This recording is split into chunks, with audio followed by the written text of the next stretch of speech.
السلام علیکم ورحمۃ اللہ وبرکاتہ۔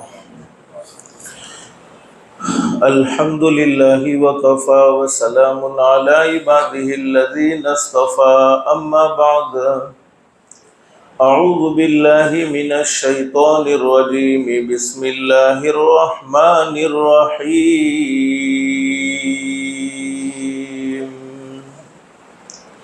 یا ایہا الذین آمنوا اتقوا اللہ ولتنظر نفس ما قدمت لغد واتقوا اللہ ان اللہ خبیر بما تعملون، ولا تکونوا کالذین نسوا اللہ فانساہم انفسہم اولئک هم الفاسقون لا يستوي اصحاب النار واصحاب الجنة هم الفائزون۔ صدق اللہ العظیم۔ رب اشرح لی صدری ویسر لی امری واحلل عقدۃ من لسانی یفقہوا قولی۔ سبحانک لا علم لنا الا ما علمتنا انک انت العلیم الحکیم۔ درود شریف پڑھ لیں۔ اللہم صلی علی محمد وعلی آل محمد کما صلیت علی ابراہیم وعلی آل ابراہیم انک حمید مجید۔ اللہم بارک علی محمد وعلی آل محمد کما بارکت علی ابراہیم وعلی آل ابراہیم انک حمید مجید۔ فکر دنیا کر کے دیکھا، فکر عقبہ کر کے دیکھ۔ فکر دنیا کر کے دیکھا، فکر عقبہ کر کے دیکھ۔ چھوڑ اب سارے ذکر، چھوڑ اب سارے ذکر، ذکر مولا کر کے دیکھ۔ کون کس کے کام آیا، کون کس کا ہے ہوا، کون کس کے کام آیا، کون کس کا ہے ہوا، سب کو اپنا کر کے دیکھا، رب کو اپنا کر کے دیکھ۔ سب کو اپنا کر کے دیکھا، رب کو اپنا کر کے دیکھ۔ اللہ رب العالمین کا ہم پر بہت بڑا احسان اور بہت بڑا کرم ہے کہ اللہ پاک نے رمضان المبارک کے مہینے میں تھوڑی دیر کے لیے اپنے گھر میں یعنی مسجد میں جمع فرمایا۔ دعا کرو اللہ سب کے جمع ہونے کو قبول فرمائے۔ حدیث شریف میں حضرت اقدس نبی کریم صلی اللہ علیہ وسلم نے اپنی سچی زبان مبارک سے یہ بات بیان فرمائی ہے، مسجد میں آنے والا اللہ کا مہمان ہوتا ہے اور اللہ رب العالمین خود اس کے میزبان ہوتے ہیں۔ ہم اپنے گھر میں کس کو بلاتے ہیں؟ جس سے محبت ہوتی ہے، جس سے خصوصی تعلق ہوتا ہے۔ اللہ پاک بھی اپنے بندوں میں سے انہی بندوں کو اپنے گھر پر بلاتے ہیں جن بندوں سے اللہ پاک کو خصوصی تعلق ہے، جن بندوں سے اللہ پاک کو خصوصی محبت ہے۔ اللہ سے دل سے دعا کر لو، اللہ تو نے اپنے فضل و کرم سے، اپنی رحمت سے دنیا میں ہمیں اپنا مہمان بنایا ہے۔ اللہ کے لیے کوئی مشکل نہیں، اللہ سب کو جنت الفردوس میں بھی اپنا مہمان بنائے۔ میرے پیاروں، عصر بعد کا وقت بہت مختصر وقت ہے، مجھے کچھ مختصر باتیں آپ کی خدمت میں رکھنی ہے۔ اللہ سب سے پہلے مجھے پھر آپ کو عمل کی توفیق نصیب فرمائے۔ یہ بات تو فائنل اور طے شدہ ہے کہ ہر انسان کو ایک نہ ایک دن یہ دنیا چھوڑ دینی ہے۔ دنیا میں آنے والا انسان کوئی نہ ہمیشہ ہمیش رہا ہے، نہ کوئی ہمیشہ ہمیش رہے گا۔ بلکہ یوں سمجھو کہ دنیا میں پیدا ہونے والی ہر چیز کو ختم ہو جانا ہے، ہر چیز کو فنا ہو جانا ہے۔ قرآن کریم میں اللہ رب العالمین سورہ الرحمن میں یہ بات بیان فرماتے ہیں۔ قرآن کریم میں اللہ فرماتے ہیں کل من علیہا فانی ویبقا وجہ ربک ذو الجلال والاکرام فبأي آلاء ربكما تكذبان۔ اللہ فرماتے دنیا میں پیدا ہونے والی ہر چیز کو ختم ہو جانا ہے، ہر چیز کو فنا ہو جانا ہے، مٹ جانا ہے، باقی رہنے والی ذات کس کی ہے بولو؟ صرف ایک اللہ کی، صرف ایک اللہ۔ باقی دنیا میں پیدا ہونے والی ہر چیز ختم ہو جائے گی، اللہ صرف ایک ذات ہے، ہمیشہ ہمیش سے ہیں اور ہمیشہ ہمیش اللہ رہے گا۔ باقی دنیا میں پیدا ہونے والی ہر چیز کو ختم ہو جانا ہے، ایک نہ ایک دن ہمیں بھی یہ دنیا چھوڑ دینی ہے۔ دنیا میں لوگوں نے بڑے سے بڑی حقیقتوں کا انکار کیا ہے، بہت سے لوگ دنیا میں ایسے بھی آئے جنہوں نے اللہ رب العالمین کے وجود کا انکار کیا، اللہ کو نہیں مانتے۔ بہت سے لوگ دنیا میں ایسے بھی آئے جنہوں نے نبیوں کا انکار کیا، نبیوں کو نہیں مانتے۔ بہت سے لوگ دنیا میں ایسے بھی آئے جنہوں نے فرشتوں کا انکار کیا، فرشتوں کو نہیں مانتے۔ بہت سے لوگ دنیا میں ایسے بھی آئے جنہوں نے قبر کا انکار کیا، حشر کا یعنی قیامت کے دن کا انکار کیا، جنت کا انکار کیا، جہنم کا انکار کیا۔ لیکن دنیا چھوڑ کر جانا اور موت کا آنا ایک ایسی سچی دلیل ہے، ایک ایسی پکی دلیل ہے کہ دنیا کے کسی بھی کونے میں رہنے والا انسان کیوں نہ ہو، کسی بھی مذہب سے تعلق رکھنے والا انسان کیوں نہ ہو، چاہے وہ امیر ہو، چاہے وہ غریب ہو، چاہے وہ شہر کا رہنے والا ہو، چاہے وہ دیہات یعنی گاؤں کا رہنے والا ہو، چاہے وہ اللہ کی فرما برداری والی زندگی گزارنے والا ہو، چاہے وہ اللہ کی نافرمانی والی زندگی گزارنے والا ہو، لیکن وہ اس بات کو ضرور مانتا ہے کہ مجھے ایک نہ ایک دن مر جانا ہے، مجھے ایک نہ ایک دن یہ دنیا چھوڑ دینی ہے۔ اور میرے پیارو، اس بات کا یقین اللہ کے قرآن کو سن کر نہیں آتا ہے، اس بات کا یقین حضرت نبی کریم صلی اللہ علیہ وسلم کے سچے فرمان کو سن کر نہیں آتا ہے، تو کم سے کم ہم اپنے گھر کا حال دیکھ لیں۔ ہم میں سے کتنے ایسے ہوں گے جنہوں نے اپنے باپ کے جنازے کو اپنی آنکھوں سے دیکھا ہے؟ کتنے ایسے ہیں جنہوں نے اپنی ماں کو دنیا سے جاتے ہوئے اپنی آنکھوں سے دیکھا ہے؟ کتنے ایسے ہیں جنہوں نے رشتہ داروں کو دنیا سے جاتے ہوئے اپنی آنکھوں سے دیکھا ہے؟ محلے میں رہنے والے، پڑوس میں رہنے والے لوگوں کو دنیا سے جاتے ہوئے اپنی آنکھوں سے دیکھا ہے۔ دنیا سے جانے والا ہر انسان دنیا میں بسنے والے لوگوں کو ایک پیغام دیتا ہوا جاتا ہے، او دنیا میں بسنے والے لوگوں، میری زندگی کو دیکھ لو۔ ایک وہ زمانہ تھا کہ میں تمہارے گھر میں تمہارے ساتھ رہتا تھا یا رہتی تھی، ایک وہ زمانہ تھا میں تمہاری باتوں کی محفل میں شریک رہتا تھا یا شریک رہتی تھی، ایک وہ زمانہ تھا میں تمہارے دسترخوان پر بیٹھ کر کھانا کھاتا تھا یا کھانا کھاتی تھی۔ لیکن آج وہ دن آیا، تم نے میرے بدن سے کپڑے نکال دیے، مجھے کفن پہنا دیا، کفن پہنانے کے بعد مجھے گھر سے نکال دیا، گھر سے نکالنے کے بعد مجھے محلے سے نکال دیا، محلے سے نکالنے کے بعد مجھے قبرستان کے حوالے کر دیا۔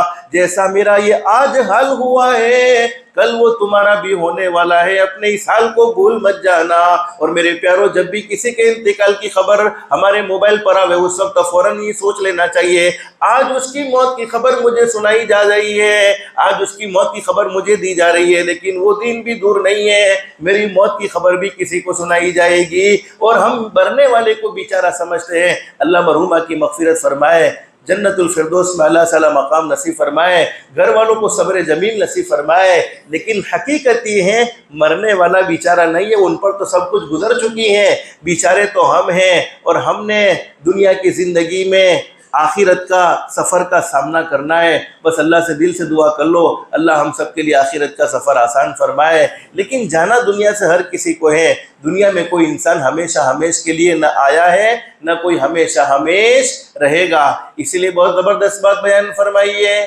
انسان سنبھل جا اب بھی تو، اللہ کو ناراض کرتے ہوئے سنبھل جا، حرام کھاتے ہوئے، حرام کماتے ہوئے، جھوٹ بولتے ہوئے، رمضان المبارک کے مہینے میں نمازوں کو چھوڑتے ہوئے، رمضان المبارک کے مہینے کے روزوں کو چھوڑتے ہوئے، نفرت بھری زندگی کو گزارتے ہوئے، ارے کسی کا حق مارتے ہوئے، کسی کو نقصان پہنچاتے ہوئے، کسی کے دل کے ٹکڑے ٹکڑے کرتے ہوئے، ماں باپ کو ناراض کرتے ہوئے سنبھل جا، انسان سنبھل جا اب بھی تو، انسان سنبھل جا اب بھی تو مٹی میں ایک دن جانا ہے، تیرے بڑے بھی چلے گئے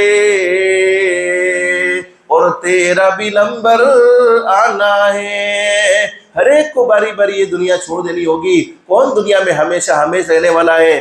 بولو ہمارے آقا، کہو تاجدار مدینہ حضرت محمد الرسول اللہ صلی اللہ علیہ وسلم، جن کے صدقے میں اللہ نے پوری کائنات کو سجایا ہے، جن کے صدقے میں اللہ نے پوری کائنات کو بنایا ہے، اور ہم سب کا یہ عقیدہ ہونا چاہیے آسمان کے نیچے اور زمین کے اوپر اگر اللہ کے بعد کسی کا درجہ ہے تو وہ ہمارے آقا تاجدار مدینہ محمد الرسول اللہ کہو صلی اللہ علیہ وسلم کا درجہ ہے۔ اگر حضرت نبی کریم صلی اللہ علیہ وسلم کو پیدا نہ کیا جاتا تو یہ دنیا پیدا نہ ہوتی، یہ دنیا کا وجود نہ ہوتا، یہ دنیا کا وجود، یہ دنیا کا نظام سجایا گیا ہے حضرت نبی کریم صلی اللہ علیہ وسلم کے صدقے میں سجایا گیا، حضرت نبی کریم صلی اللہ علیہ وسلم کے صدقے میں یہ دنیا کے نظام کو بنایا گیا۔ ہمارے نبی صلی اللہ علیہ وسلم بڑی شان والے ہیں، بڑے مقام والے ہیں۔ اللہ نے کیسے زبردست کمالات دیے۔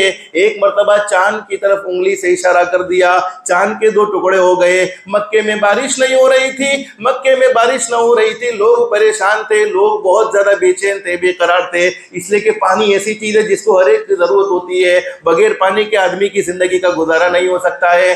لوگ پریشان ہو گئے، لوگ دکھی ہو گئے، کئی لوگوں نے دعائیں مانگی، کئی لوگوں نے اللہ سے مانگا کہ اللہ پانی برسا دے، اللہ پانی برسا دے، لیکن پانی نہ برسا۔ ہمارے آقا تاجدار مدینہ کہو حضرت محمد الرسول اللہ صلی اللہ علیہ وسلم نے اپنا چہرے مبارک کو یوں آسمان کی طرف اٹھایا، آسمان کی طرف اٹھایا، اللہ نے پانی کو برسانا شروع کر دیا، اور اللہ نے فرمایا میرے محبوب، اور یہ ہمارے نبی کی عمر بالکل بچپنے کی عمر ہے، 8-9 سال کی عمر میں ہمارے نبی نے اپنے چہرے مبارک کو آسمان کی طرف اٹھایا، اللہ نے پانی کو برسانا شروع کر دیا۔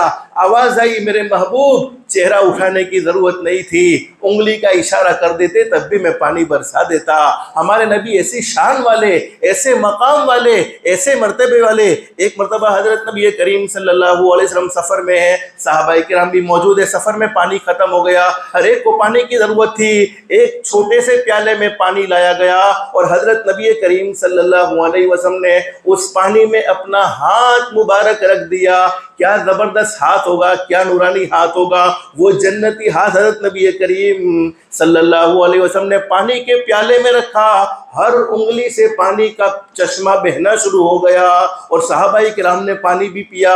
حدیث شریف میں موجود ہے کہ 1500 سے زائد صحابہ کرام کا مجمع تھا، لیکن صحابہ کرام نے پانی سے فائدہ اٹھایا۔ ہمارے نبی ایسی شان والے، ایسے مقام والے، مرتبے والے، پھر بھی حضرت نبی کریم صلی اللہ علیہ وسلم نے ایک مرتبہ صحابہ کرام کے درمیان میں کیا بات بیان فرمائی، میرے صحابہ کرام جب میں تمہیں نماز پڑھاتا ہوں، تم میرے پیچھے نماز پڑھتے ہو، میں ایک طرف سلام پھرتا ہوں السلام علیکم ورحمۃ اللہ، تو مجھے اپنی زندگی کے بارے میں یہ امید نہیں ہوتی ہے کہ میں دوسری طرف سلام پھیر سکوں گا کہ نہیں پھیر سکوں گا۔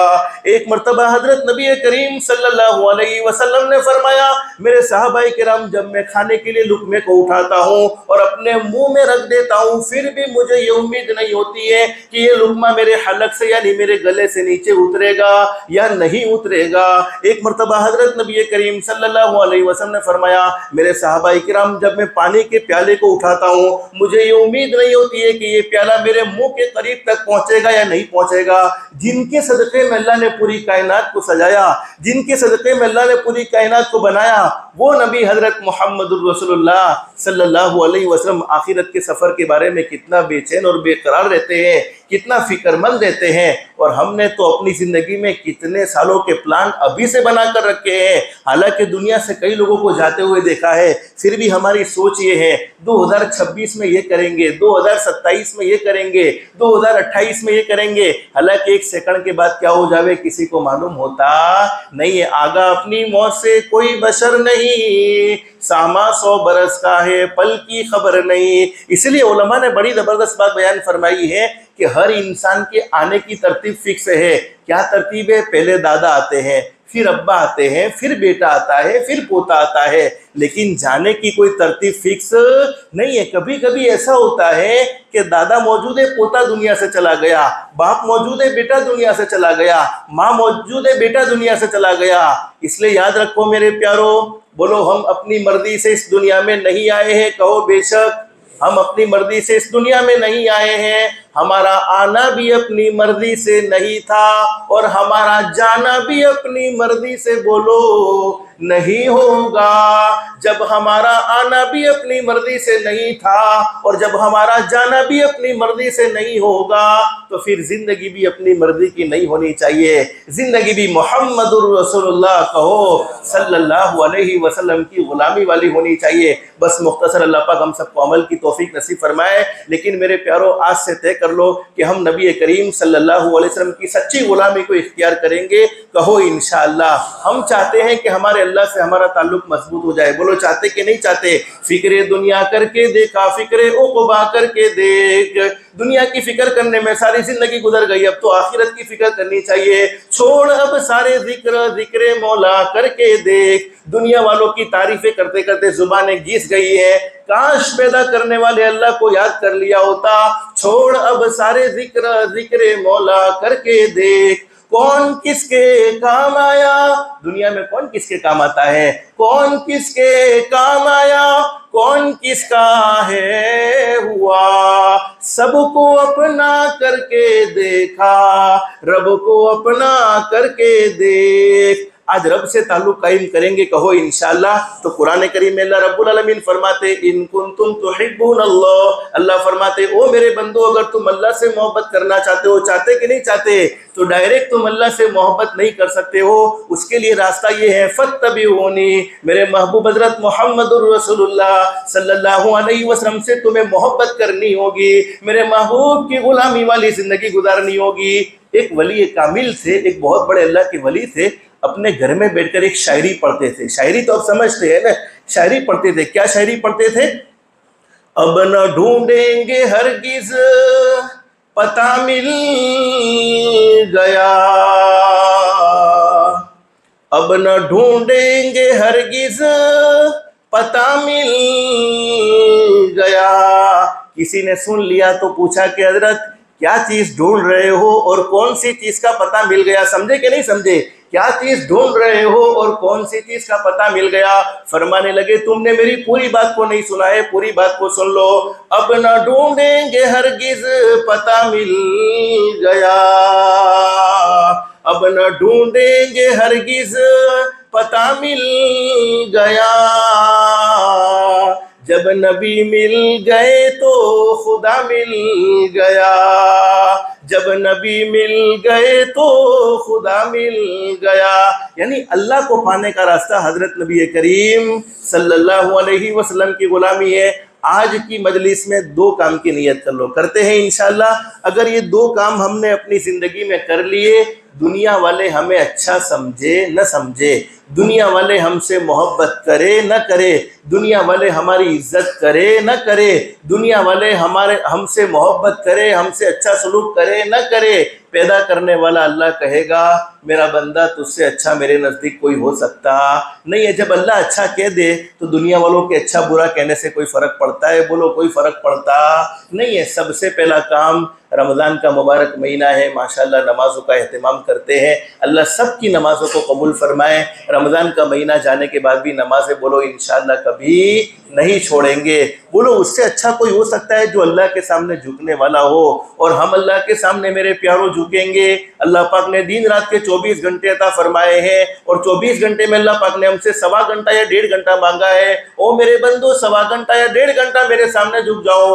اگر ہم اللہ کے سامنے جھکیں گے، اللہ پوری دنیا کو ہمارے سامنے جھکا دے گا، دنیا والوں کے سامنے ہمیں جھکنے کی ضرورت نہیں پڑے گی۔ اور اگر ہم اللہ کے سامنے نہیں جھکیں گے پھر دنیا والوں کے سامنے جھکنا پڑے گا۔ اور حدیث شریف میں موجود ہے، حضرت نبی کریم صلی اللہ علیہ وسلم نے فرمایا میرے امتیوں، میری آنکھوں کو ٹھنڈا کرنا چاہتے ہو تو نماز کبھی نہ چھوڑنا، نماز کا اہتمام کرتے رہنا۔ نماز پڑھنے کی برکت سے اللہ پاک روزی کے دروازے کھول دے گا، زندگیوں میں چین سکون نصیب فرما دے گا، اللہ پاک تمہاری اولاد کو تمہارا فرما بردار بنا دے گا، تمہاری آنکھوں کی ٹھنڈک بنا دے گا۔ شیطان مردود ہمارا کٹر دشمن ہے، ابھی تو رمضان میں قید کر دیا گیا ہے، رمضان کا مہینہ جانے کے بعد وہ ہمارے دلوں میں گناہوں کے وسوسے پیدا کرتا ہے۔ فرماتے ہیں کہ شیطان مردود کے حملے سے اللہ پاک دنیا میں بھی حفاظت فرمائے گا، اور جب موت آتی ہے تو شیطان مردود کی پوری یہ کوشش رہتی ہے دنیا سے جانے والا انسان ایمان کے ساتھ دنیا سے نہ جاوے، کلمے کے ساتھ دنیا سے نہ جاوے، تو شیطان مردود کی پوری یہ کوشش رہتی ہے۔ لیکن حدیث شریف میں ہمارے نبی صلی اللہ علیہ وسلم نے ارشاد فرمایا، میرے وہ امتی جنہوں نے 5 وقت کی نمازوں کا جماعت کے ساتھ اہتمام کیا، روح نکالنے والے فرشتے ملک الموت شیطان مردود کو اس کے پاس سے دور بھگا دیں گے، خود کلمہ پڑھائیں گے، پھر اس کی روح کو قبضہ کریں گے۔ تو پہلا کام کہو انشاءاللہ نماز کبھی نہیں چھوڑیں گے، آج سے نماز کا ضرور اہتمام کریں گے۔ نمبر 2، اپنی ذات سے کسی کو دکھ مت پہنچاؤ، کہو انشاءاللہ کسی کو تکلیف نہ پہنچاؤ۔ کما تدین تو دان، جیسا کرو گے بولو ویسا بھرو گے، جیسی کرنی ویسی بھرنی، نہ مانو تو کر کے دیکھو، جنت بھی ہے دوزخ بھی ہے، نہ مانو تو مر کے دیکھو، بھلے عمل کا بھلا نتیجہ، برے عمل کا برا نتیجہ، جن لوگوں نے برا کیا ہے چل کر ان کا گھر دیکھو۔ کسی کو ستانے والے، کسی کے دل کے ٹکڑے کرنے والے کبھی بھی سکون و اطمینان کی نیند نہیں سو سکتے ہیں، بلکہ اللہ پاک ان کی زندگیوں سے چین سکون چھین لیتے ہیں۔ ہاں، جسے ستایا ہے، جسے تکلیف پہنچائی ہے، جس کا حق مارا ہے، اسے تو کبھی نہ کبھی راحت مل جاتی ہے، لیکن ستانے والے کبھی سکون و اطمینان کی نیند سو سکتے نہیں ہے۔ اب بیان کی آخری حدیث، اللہ ہم سب کو عمل کی توفیق نصیب فرمائے۔ حدیث شریف میں موجود ہے، حضرت نبی کریم صلی اللہ علیہ وسلم نے ارشاد فرمایا، اللہ رب العالمین بڑے کریم ہے بولو بے شک، بڑے رحیم ہے بولو بے شک۔ پوری زندگی گناہوں میں گزر جائے، پوری زندگی نافرمانی میں گزر جائے، لیکن ایک مرتبہ سچے دل سے کہہ دیا جائے، کہو استغفر اللہ، پھر کہو استغفر اللہ، پھر کہو استغفر اللہ، جس کے معنی یہ ہے کہ اللہ میں تجھ سے معافی مانگتا ہوں۔ اللہ رب العالمین فرماتے، او میرے بندے، یہ تو رمضان کا مہینہ ہے، بہت سے لوگ ماشاءاللہ روزے سے بیٹھے ہوئے ہیں، بلکہ سب لوگ روزے سے بیٹھے ہوئے ہیں، ہم کہیں گے اللہ میں تجھ سے معافی مانگتا ہوں، اللہ فرمائیں گے میرے بندے، میں نے میری عزت کی قسم تیری زندگی بھر کے سارے گناہوں کو معاف کر دیا ہے۔ کبھی کبھی ہم دنیا والوں سے معافی مانگتے ہیں تو تانا بھی دیتے ہیں، کیا تانا دیتے ہیں؟ تمہیں معاف کرنے جیسا تھا تو نہیں، لیکن تم حج میں جا رہے ہو اس لیے تمہیں معاف کر رہے ہیں، تمہیں معاف کرنے جیسا تھا تو نہیں، لیکن تم عمرہ میں جا رہے ہو اس لیے تمہیں معاف کر رہے ہیں، تمہیں معاف کرنے جیسا تھا تو نہیں،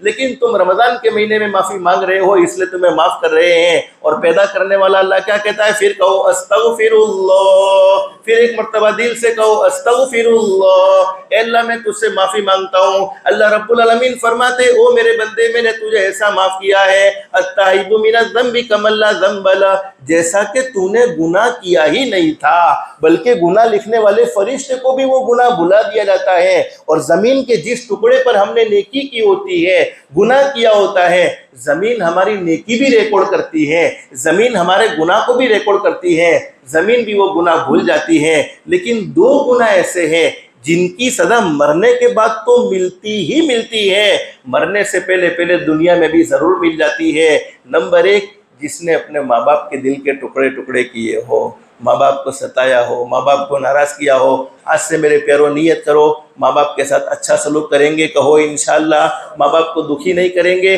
حدیث شریف میں موجود ہے، ہمارے نبی صلی اللہ علیہ وسلم نے ارشاد فرمایا، میرا امتی، اگر تیری یہ تمنا ہے کہ اللہ پاک مرنے کے وقت کو تجھ پر آسان کر دے، ایمان والی، کلمے والی، عزت والی، عافیت والی، سلامتی والی، اللہ کی رضا والی موت نصیب فرما دے، تو اپنے ماں باپ کے ساتھ اچھا سلوک۔ اور نمبر 2، جس نے کسی پر ظلم کیا، جس نے کسی پر زیادتی کی، ظالم کو اللہ پاک ڈھیل ضرور دیتے ہیں، لیکن ظالم کی پکڑ بھی ضرور ہوتی ہے، اور جب ظالم کو اللہ پاک پکڑتے ہیں تو دنیا کے کوئی تعویذ والے باپو اللہ کی پکڑ سے کسی ظالم کو نہیں چھوڑا سکتے ہیں۔ باقی الحمدللہ جنات کا علاج بھی ہو سکتا ہے، جادو کا علاج بھی ہو سکتا ہے، نظر بد کا علاج بھی ہو سکتا ہے، جنات کا ثبوت بھی قرآن میں موجود ہے، جادو کی قسمیں حدیث شریف میں بھی بیان کی گئی ہے، اور قرآن کریم میں بھی جادو کا تذکرہ موجود ہے۔ لیکن جس نے کسی پر ظلم کیا ہے، ذاتی کی ہے، ظالم کو دنیا کا کوئی تعویذ والا بابو بھی بولو بچا سکتا نہیں ہے، اس لیے کبھی بھی کسی پر ظلم نہیں،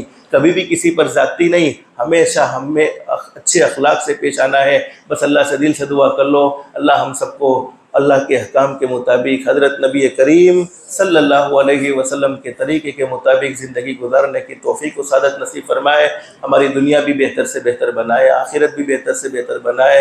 اللہ پاک ہم سب کو کہنے سننے سے زیادہ استخلاص اور استقامت کے ساتھ عمل کی توفیق نصیب فرمائے، آمین یا رب العالمین۔ وآخر دعوانا ان الحمد للہ رب العالمین۔ مختصر دعا کرنے سے پہلے ایک مرتبہ درود شریف پڑھ لو، پھر 3 مرتبہ قل ہو اللہ پڑھ لو۔ ایک مرتبہ قل ہو اللہ پڑھیں گے 10 پارے پڑھنے کا ثواب، 2 مرتبہ پڑھیں گے 20 پارے پڑھنے کا ثواب، 3 مرتبہ پڑھیں گے 30 پارے پڑھنے کا ثواب، یعنی 30 سیکنڈ کے اندر الحمدللہ ہم پورے قرآن کریم کا ثواب حاصل کر سکتے ہیں۔ پھر ایک مرتبہ درود شریف پڑھ لو، اور خصوصاً اس مرحومہ کو جن کا بھی انتقال ہوا ہے ان کو پہنچا دو، اور عموماً ہم پوری امت کو پہنچا سکتے ہیں۔ لوگ ایصال ثواب کا طریقہ پوچھتے ہیں کہ ایصال ثواب کا طریقہ کیا؟ مثال کے طور پر ہم نے قرآن کریم پڑھا، استغفار پڑھا، درود شریف پڑھا، اسی طریقے سے یاسین شریف کو پڑھا، اسی طریقے سے سورہ تبارک الذی کو پڑھا، تو ایصال ثواب کا طریقہ یہ ہے، صرف نیت کرنی ہے کہ اللہ میں یہ پڑھ رہا ہوں، اس کا ثواب فلانی مرحوم آپ کو پہنچا دے، اور ہمارے فلانے رشتہ دار کو پہنچا دے، ہمارے ثواب میں بھی کوئی کمی نہیں ہوگی، اور ان کو بھی اللہ پاک ثواب پہنچا دے گا۔ اللہم صلی علی محمد وعلی آل محمد کما صلیت علی ابراہیم وعلی آل ابراہیم انک حمید مجید۔